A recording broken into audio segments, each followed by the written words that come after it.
उल्लास विकास को YouTube पर subscribe करें और बेल आइकन को भी दबाएं। खस्ताहाल उल्लासनगर शहर का सन 2024-25 के लिए 977 करोड़ 39 लाख का बजट उल्लासनगर महानगर पालिका आयुक्त अजीत शेख ने पेश किया है। प्रशासकीय कार्यालय के दौरान मनपा प्रशासन ने उल्लासनगर की जनता पर कोई टैक्स बढ़ोतरी नहीं की है, लेकिन शहर में पिछले कुछ माह से चल रहे 404 करोड़ के बुआरी गटर के कार्य के दौरान शहर के सभी गड्ढे नियोजन तरीके से नहीं खोदे जाने से शहर की सभी सड़कें गायब हो गई है। शहर विकास की ओर नहीं विनाश की ओर जाता हुआ नजर आ रहा है। हर जगह धूल साम्राज्य के चलते लोगों में आँख, नाक और फेफड़ों की समस्या उत्पन्न हो गई है। वहीं इन गड्ढों के कारण रोजाना ट्रैफिक हो रहा है, दुर्घटनाएं हो रही है, लोग एम्बुलेंस में ही दम तोड़ रहे हैं। इसका जिम्मेदार कौन है? बाहरी शहर से आए लोगों का कहना है कि यह शहर अब गांव से भी बदतर हालात में है, जिन कारण शहर में लोगों का पलायन जारी है। शहरवासियों द्वारा अदा किए जा रहे टैक्स में ही मनपा मुख्यालय चल रहा है, लेकिन प्रशासन शहरवासियों को मूलभूत सुविधा जैसे सड़क, कचरा व पानी की समस्याओं से तक निजात दिलाने में सफल नहीं हो सका है। ऐसे में कल मनपा आयुक्त अजीत शेख ने बजट पेश किया। इस बजट में प्रॉपर्टी टैक्स 156 करोड़, पानी पट्टी टैक्स 10 करोड़, MRTP के 79 करोड़, लाइसेंस फीस 29 करोड़, सरकार से सब्सिडी 515 करोड़, कैपिटल सब्सिडी व अन्य स्रोत से कुल 977.39 करोड़ रुपए की आय की उम्मीद शेख ने व्यक्त की है। क्या इन आय का इस्तेमाल बिना भ्रष्टाचार के आगामी समय पर इस्तेमाल होगा, ऐसा शहरवासी अब भी उम्मीद लगाए हुए है। आज आपण सन 2023-24 आणि सन 24-25चा अर्थसंकल्प आज जाहीर केलेला आहे। त्यामध्ये जो सन 2024-25चा जो अर्थसंकल्प आपण जाहीर केलेला आहे तो 977.14 कोटीचा आहे आणि त्यामध्ये आपण जे विशेष असे काही बाबींचा अंतर्भाव केलेला आहे। त्यामध्ये 2024-25 मध्ये मालमत्ता कर अथवा पाणीपट्टीमध्ये कोणत्या प्रकारची आपण वाढ केलेली आहे।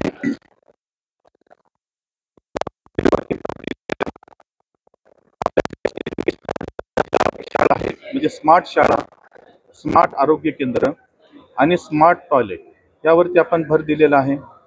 पायाभूत सुविधावरती म्हणजे इन्फ्रास्ट्रक्चर आपला स्ट्रॉंग व्हावा यासाठी आपण भर दिलेला आहे। त्यानंतर आपण काही नवीन लेखाशीर्ष तयार केलेला आहे। महिला व बाल कल्याण करिता दिव्यांग क्रीडा विभाग यांच्यासाठी स्वतंत्र भांडवली व महसुली लेखाशीर्ष।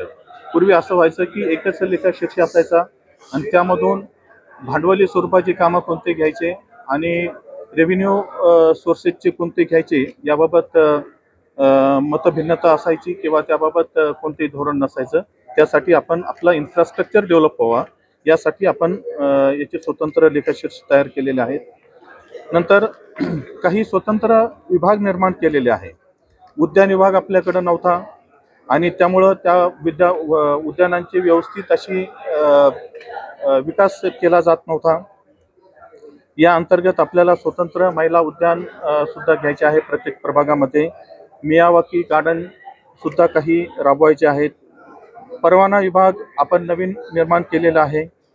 ज्या प्रभाग समिती आहेत त्यांना वित्तीय अधिकार नव्हते किंवा स्वतंत्र निधी नव्हता, तो आपण यावर्षी निर्माण केलेला आहे।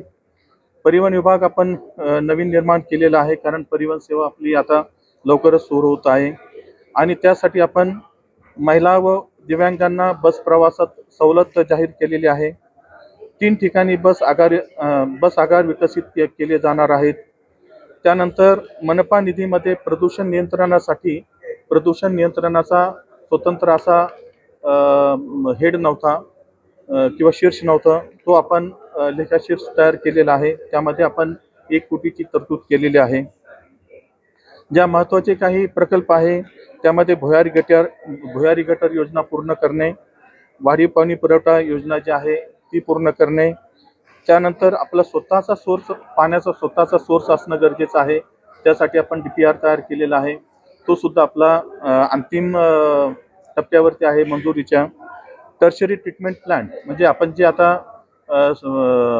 जे काही STP मधून जे पाणी पुरवठा पाणी निघतंय तो डिस्चार्ज झाल्यानंतर ते अजून त्याच्यावरती प्रक्रिया व्हावी अशा प्रकारचा प्लॅन्ट आपण कार्यान्वित करणार आहोत.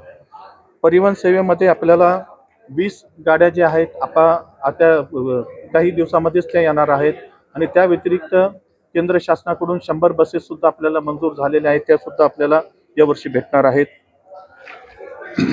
आपण हॉस्पिटल यावर्षी मल्टीस्पेशालिटी हॉस्पिटल सुरू केलेलं आहे. त्या व्यतिरिक्त शासन निधीमधून आपल्याला बरेच निधी सुद्धा प्राप्त झालेला आहे.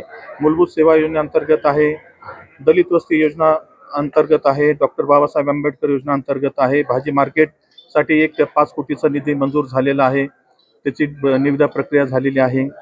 टाउन हॉल एक नवीन आपण बांधणार आहोत, त्याची निविदा प्रक्रिया अंतिम झालेली आहे. संक्रमण शिबिर म्हणजे ट्रान्झिट कॅम्प आपण 2 ठिकाणी बांधणार आहोत, त्याचे सुद्धा अलॉटमेंट झालेले आहे. त्यानंतर उल्हासनगर महापालिका, अंबरनाथ आणि कुळगाव बदलापूर यांचा जो एक इंटिग्रेटेड घनकचरा प्रकल्प जो आहे तो सुद्धा या वर्षीच्या शेवटपर्यंत म्हणजे या वर्षी आर्थिक वर्षामध्ये तो सुद्धा कार्यान्वित होईल अशा MMRT कडे आपण आणि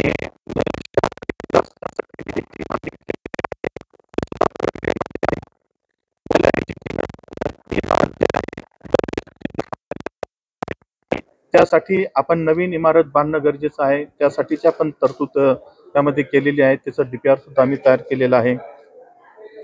सिंधू भवन आपलं बांधून तयार आहे, त्याचे उद्घाटन लोकार्पण काही दिवसामध्ये अपेक्षित आहे. शहर सौंदर्यीकरणासाठी आपण वाढीव निधी दिलेला आहे, 2.5 कोटी रुपये आपण त्यासाठी दिलेले आहे.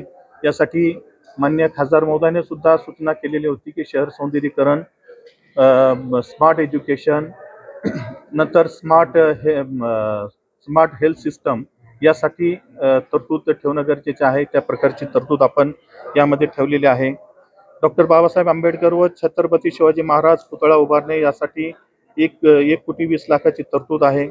डॉक्टर बाबासाहेब आंबेडकर भवन व इतरही काही भवन आहेत, जसे मराठी भाषा भवन ची सुद्धा मागणी झालेली आहे किंवा इतर काही महापुरुष होते त्यांच्या नावाने सुद्धा भवन बांधण्यात यावे अशा प्रकारची मागणी आहे. त्याच्यासाठी सुद्धा आपण 5.5 कोटीची तरतूद ठेवलेली आहे.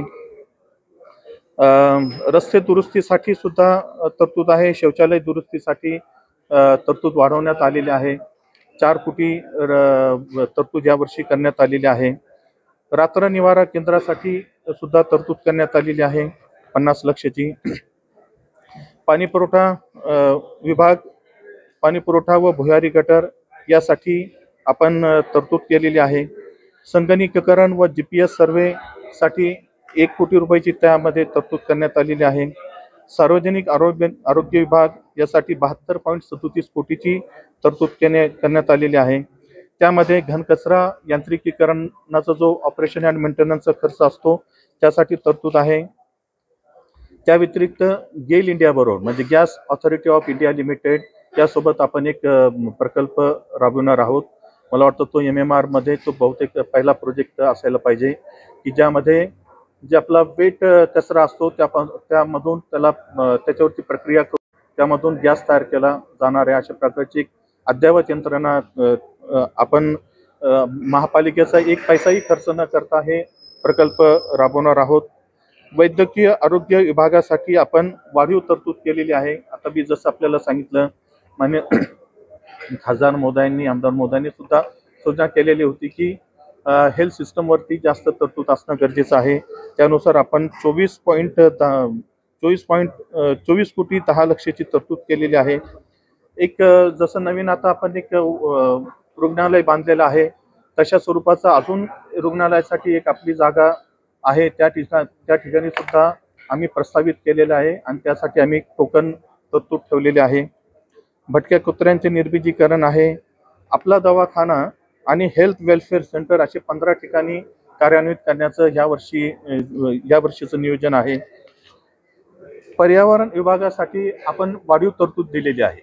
आपले बऱ्याच लोकांच्या ज्या तक्रारी असतात की पर्यावरण इथं पोल्युशन स्तर वाढत आहे, त्यासाठी आपण ही तरतूद केलेली आहे आणि त्या अनुषंगाने पर्यावरण विषयक ज्या आवश्यक बाबी आहेत त्याचा आपण त्याची आपण पूर्तता करणार आहोत.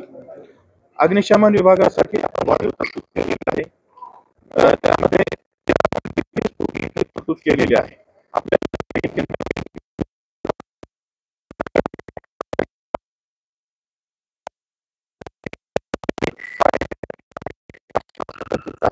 त्यासाठी आपण ही तरतूद केलेली आहे. महिला व बाल कल्याण विभागासाठी 11.52 कोटीची तरतूद केलेली आहे. त्यामध्ये काही पिंक टॉयलेट 2 कोटी, नंतर महिला उद्योग केंद्र यासाठी 1.25 कोटी, त्या व्यतिरिक्त दिव्यांग कल्याणकारी योजनासाठी 11.52 कोटीची तरतूद केलेली आहे. त्यामध्ये आपण दिव्यांग थेरपी सेंटर सुद्धा यावर्षी निर्माण करणार आहोत. क्रीडा विभागामध्ये VTC ग्राउंड विकसित करण्यासाठी 10 कोटीची तरतूद आहे आणि क्रीडा विकासासाठी 2 कोटीची, VTC साठी वेगळी तरतूद आणि इतर ज्या स्पोर्ट्स विषयक ज्या बाबी असतील त्यासाठी वेगळी तरतूद, अशा प्रकारे आपण तरतूद केलेली आहे. त्यानंतर सामाजिक दृष्ट्या दुर्बल घटकांसाठीच्या कल्याणकारी योजनासाठी आपण 35.39 कोटीची तरतूद केलेली आहे. अल्पसंख्याक कल्याणकारी योजनासाठी आपण 2.5 कोटीची तरतूद केलेली आहे. तृतीय पंथीयांसाठी जो योजनासाठी 50 लक्षाची तरतूद करण्यात आलेली आहे. विद्युत विभागासाठी पथदिव्यांसाठी सोलार पॅनल बसविणे आणि मनपा इमारतीवरती सोलार पॅनल बसविणे यासाठी आपण 1.5 कोटीची तरतूद केलेली आहे. शिक्षण विभागासाठी आपण 47 कोटीची तरतूद केलेली आहे. त्यामध्ये शाळा अद्ययावत करणे, शाळा दुरुस्ती करणे, अभ्यासिका बांधणे, शैक्षणिक साहित्य व गणवेश, अशा प्रकारे 47 कोटीची तरतूद आपण एज्युकेशन डिपार्टमेंटसाठी केलेली आहे. आणि अशा प्रकारचा बजेट आज मी या सभागृहामध्ये सादर केलेला आहे आणि तो मंजूर करण्यात आलेला आहे. ब्यूरो रिपोर्ट, उल्लासनगर उल्लास विकास. उल्लास विकास को YouTube पर सब्सक्राइब करें और बेल आइकन को भी दबाएं।